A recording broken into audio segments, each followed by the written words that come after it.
అయ్యా 10 అవతారాలు కావాలా మనకి, ఒక్కడు చాలదా? కాదు, 10 కావాలి మనకి.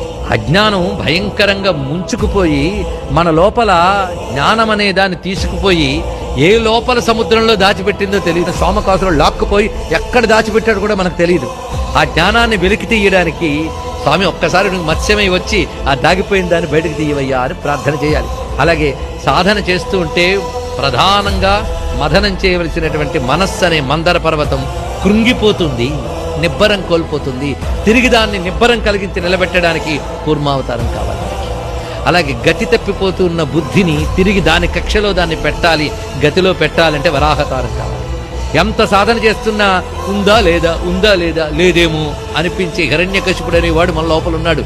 సంశయం, సందేహం, వాడిని చీల్చాలంటే నరసింహస్వామి రావాల్సిందే, తెలుసుకోండి ఇక్కడ.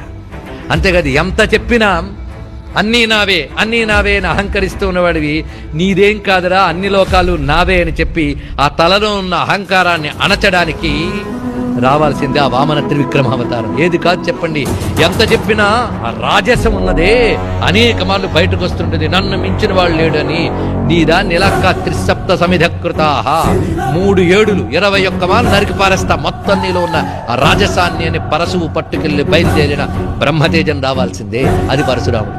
ఆ తర్వాత ఎంత కాదన్నా 10 తలకాయలు 10 ఇంద్రియాలతో తగని కామంతో తకతకలాడిపోతున్న దశకంఠుణ్ణి కొట్టాలి అంటే మూర్తి భవించిన ధర్మం రామచంద్రమూర్తి రావాలి.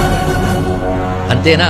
మనలో మోడై బీడై మిగిలిపోయిన బ్రతుకు నేలని పండించడానికి ఫలధారి అయినటువంటి బలరామమూర్తి రావాల్సిందే. మన లోపల అనాహతనాదాన్ని పలికిస్తూ మనకి గీతోపదేశం చేస్తూ జ్ఞానాన్ని ప్రబోధిస్తూ తీసుకువెళ్ళడానికి ఆచార్యమూర్తి అయినటువంటి కృష్ణ పరమాత్మ రావాల్సిందే. ఎంత చెప్పినా కలి ప్రభావం అండి, అనేక రకాల మ్లేచ్ఛ భావాలు ఆక్రమించుకుంటూ ఉంటాయి. మనం బాగున్నా కలి ప్రభావం ఏం చేయాలి? అప్పుడు ఆ నారాయణ తేజస్సే కల్కి అయి రావాలి. కనుక దశావతారాలు మనకు రావాల్సినదే.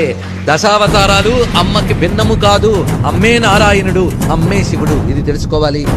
ఇది తెలియక అమ్మవారి చేతి నుంచి వచ్చేయండి విష్ణువు తక్కువ పిచ్చి పిచ్చి భావాలు వదిలేయాలండి. ఎప్పటికీ నుంచి ఎప్పటికి బాగుపడతామో మనం తెలియట్లేదు.